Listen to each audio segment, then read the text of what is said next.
Hi people, Moreno Ravenberg here. This video is going to be a short video. I have two things that I need to discuss. First one, when I cover pagan gods or spirits that are generally, spirits that are generally considered pagan, when I talk about the mythology behind these, generally speaking, pagan entities or their background information, etc., I just want people to remember that I know the same thing that the average person knows, more or less. So I pretty much do the same thing that the average person is capable of doing, at least. As in, for example, if I want to look up a video on Hades, the Greek god Hades, I mean, if I want to look up information on Hades, I'll look up information. When I just make a video about Hades, primarily what I cover, make no mistake, that is concrete, is the occult information. That's why in my pagan videos, when you see me talk about a pagan spirit, for example, or a spirit that has pagan origins or related, the things that I talk about, I basically summarize everything, and I tell you that if you want to know if you want to know things in detail, then simply consult, either the article that I usually link in the description below, or an informational video that I link in the end screen of the highlighted video. You name it. But bottom line is that I, generally speaking, know sometimes slightly more than what the average person knows, because but for the most part it's the same, because I also look up the same, I do the same things. If I want to know who Zeus is, the Greek god Zeus, I'll simply look it up and I'll read up on his Wikipedia page, etc. People that follow me and people that are watching this have also people that have watched most of my videos know too that I do the same thing, because in some of my videos I've read from the same source that you can find online, Wikipedia page, you name it, etc. So I'm not saying that in my videos I'm wrong when I discuss that, but what I am saying is that I use the same basic information that's available to the public, and that's why I keep it as short as possible. When in my videos I talk about specifically the occult background of a spirit, as in what can a spirit do for you, what are his attributes, as in planetary and zodiacal attributes, things to keep in mind when you work with the spirit, stuff that I have confirmed. But the information that I use, for example, from Wikipedia, is an open source platform, is subject to being incorrect. I simply thought about making this after someone commented on a video, on one of my videos called Working with Zeus, and the person pointed out that I misspoke, that I meant what I said the other way around. I basically said that, by the way, I'm not feeling insecure or anything like that here. I just thought it needed pointing out, because I gave that person kudos too, and I pinned that person's post, or that comment, as the main comment, or a pinned comment, and I said, yeah, thanks. I just wish that more of my commenters were like you, figuratively speaking. I simply made a mistake. I misspoke in the video. I said that Roman gods were named after planets, when it's the other way around, which I knew, because that's what I meant, but for some reason I pronounced it backwards, and my mind also has a tendency to pronounce it backwards. I have a lot on my mind, etc. You name it. That was one of the very rare, even unique cases in which I misspoke, more or less. But my point simply is that I use the same information when looking up a spirit, for example, the same sources. I go online, I read up on that spirit, I go to several websites that are sources, but I don't go into detail of seeing whether the information is actually confirmed. There's too much information to cover that way, and a lot of source websites are open platform, or the reputation of these, the fact whether they're reputable or not, or the notion that they're reputable or not, is sometimes questionable. So the information that I use, the information that everyone uses, doesn't have to be necessarily correct. That's just something that I wanted to point out. And the second thing that I wanted to point out too, especially to people that love pagan spirits and enjoy working with pagan spirits and whatnot, keep in mind that not even, generally speaking, like I said, pagan spirits, but not limited to. There are other kinds of spirits, infernal, for example, one or two, to whom this also applies. A lot of people seem to make the mistake thinking that For example, a spirit's background story automatically aligns with his attributes. That is sometimes the case, but definitely not always. For example, people read upon a pagan spirit and it says that that spirit was good in that spirit was good for agricultural purposes, etc., etc. So people automatically tend to think, oh, okay, so that spirit must be either lunar because Cancer as a zodiac sign deals with agriculture, or that spirit must be Venusian because Taurus deals with agriculture too, potentially because it relates to the earth, blah, blah, blah. No, it relates to the earth, etc. No. Does not have to be the case. I myself, in some cases, thought to myself, let's see if he is indeed, for example, this spirit is indeed Jupiterian or something, because it, the entire background story would hint that he's Jupiterian. But I know from experience, more experience than knowledge, that that is not the case. Okay. Another example is the Egyptian sun god Ra. People always say the Egyptian sun god Ra, so he has to correspond with the sun. Nope, Ra is Martian. This is just one of many examples I can give. It's the same mistake that primarily newbies make and want to be occultists. Not that I'm insulting anyone out there, but I don't care who thinks I'm insulting them, as always. Or as usual. Another example are Goetic spirits, for example. People automatically, they just make god-awful assumptions. They think that that all spirits in the Goetia are demons. Wrong. All spirits, you read upon a spirit, oh, the spirit has these attributes. Oh, automatically we'll assume that it's true. Wrong. That's not the case. Make no mistake about it. You need to, I don't blame people that do things like these in some cases, because I remember as a beginner, I also automatically assumed. In hindsight, I was wrong in doing so. But in my case, I did not work with too many spirits to whom this topic applies, or to whom this trivia applies. So I simply, in the cases, the one or two Goetic spirits that I work with, for example, did indeed have the attributes ascribed to them. But as I became more adept, I discovered automatically that the descriptions of attributes for Goetic spirits, a lot of Goetic spirits, is simply not true. A lot of these Goetic spirits have incorrect attributes, make no mistake about it.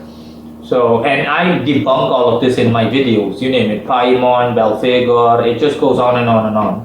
Belphegor is not a Goetic spirit, but you know what I mean. It just goes on and on and on. Baal is another example of a of a Goetic spirit that I've covered.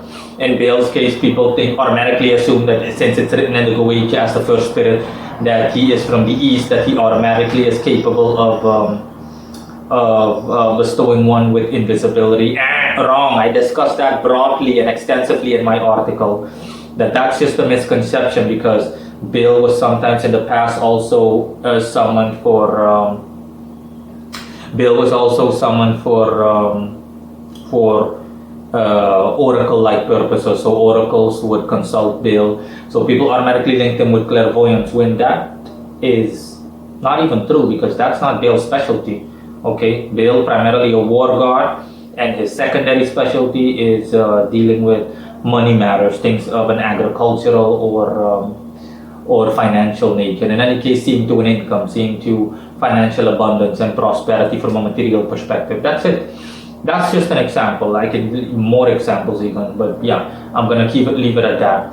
So what I want to put out there, and what I strongly want to recommend to people, do not automatically think that just because a spirit has a background story that says A, don't automatically assume that that's true, regardless of who that spirit is. And dare I say, even angelical spirits. You always need to confirm stuff like this for yourself. Just because it says to the spirit, wherever you go, regardless of the source, just because you read in some magical workbook, in a grimoire or somewhere, doesn't matter what kind of spirit you read upon, what kind of attributes you read upon. This spirit has the ability to work with water and to move water around and to blah blah blah, etc., etc. Does not automatically mean that spirit, for example, aligns or correlates with the element water, or with water as an element. I mean, that you're grasping at straws, and it's a really bad idea. That's like saying that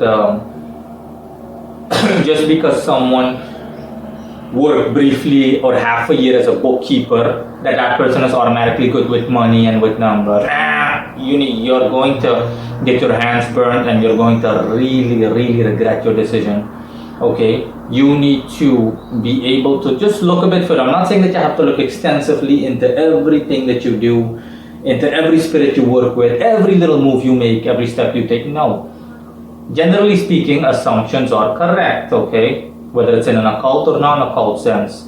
But you need to, at the very least, consider what you're thinking in the sense of, hey, is this correct, Or you need to approach it, this would be better. You need to approach everything with a healthy sense of skepticism. Along the lines of, if you as an occultist or as a person come across a spirit or a subject matter or a topic, and it is said that this spirit can do this and this and this and this and that, I'll give a normal example later in a few seconds. Don't automatically assume that it's true. Approach it with a healthy sense of skepticism. And now I remember too, as a beginner, that's what I learned quickly. After only once or twice, I immediately approached everything with a skeptical thingy, with a skeptical mentality. I was going to work with such a spirit. This spirit interests me. My gaze, my eye fell on Clonek, for example. Doesn't automatically mean that I assume that everything was true. Clonek can bestow riches upon a person, blah, blah, blah. Okay. I was like, okay, we'll see. Let me see what he can do for me, etc., etc. And we'll see. Worst case scenario is if it doesn't work out, it's fine by me. It was worth my time and effort and trouble. And that's the worst case scenario. And it was still worth my time. That's what I discussed with myself beforehand, as in, hey, is this worth my time? The only thing I stand to lose is my time and effort and resources. Fine, I'm fine with that. So worst case scenario is that it's a failure. Sure, no problem. And then we'll see what he can do. And that's when I kept learning and learning and learning. So same thing applies to the regular world out there. If you, for example, intend on going on vacation, don't automatically assume that some pamphlet you saw or some a couple of pictures you saw online when looking up a place, for example, a tourist website where you can go on vacations or where you can book trips, etc. Don't automatically assume that these are true, okay? Because more often than not, you'll be disappointed. But partially, you have yourself to blame. Companies, we all know that companies will do whatever it takes, including misleading advertisements, to draw as many customers as possible. The average company or most companies out there, unfortunately. But you need to check yourself, okay? Just because you see, for example, that, hey, I'm going to go on vacation in Argentina, I'm going to stay in Buenos Aires, and I'm browsing hotels right now. Oh, look, this hotel looks nice. Look at how beautiful the room is. Look at how beautiful everything is.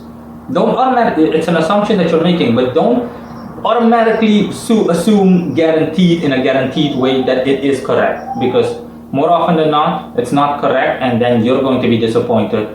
You end up going on vacation to Argentina, you're in Buenos Aires, and once you arrive at the hotel, the hotel doesn't look as nice as it did on the brochure.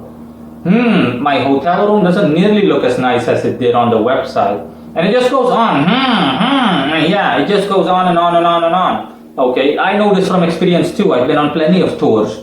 And if you were to look at the actual tour pamphlet, you'd be like, oh, this looks sick. This looks nice. I'm going to enjoy myself. And once you actually arrive at the location, you're like, oh, more often than not, it's okay, but it's not nearly as good and as enticing as in reality as it looked advertised. And that is why. So this applies to an occult as well as a non-occult this applies in an occult as well as a non-occult context. And I'm going to close off by telling occultists, again, approach this with a healthy sense of skepticism, okay? Not saying that if you read upon Boone, for example, in the Goetia, doesn't automatically the description means, oh, but Marino Ravenberg said that, it doesn't have to be the case, so I'm automatically not believing what's written in here. No, like I said, in general, they're correct, but not always. Definitely not always. It's pretty much a wild card that you're playing with. So you just need to approach it with a healthy sense of skepticism in the example that I gave beforehand. As in, okay, I want to work with Boone. It says that she can do this and this and that. And okay, fine. Let's try it. Let's see what it can do, what she can do. You know, worst case scenario is that things don't work out the way I wanted it to, and that, you know, disaster might even befall me in a mild manner.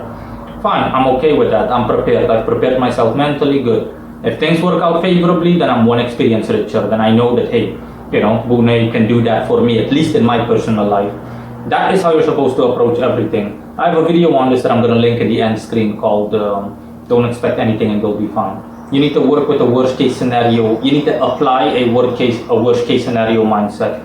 Okay, otherwise you're going to get into trouble. So that was my message. Thanks for watching as usual. Bye.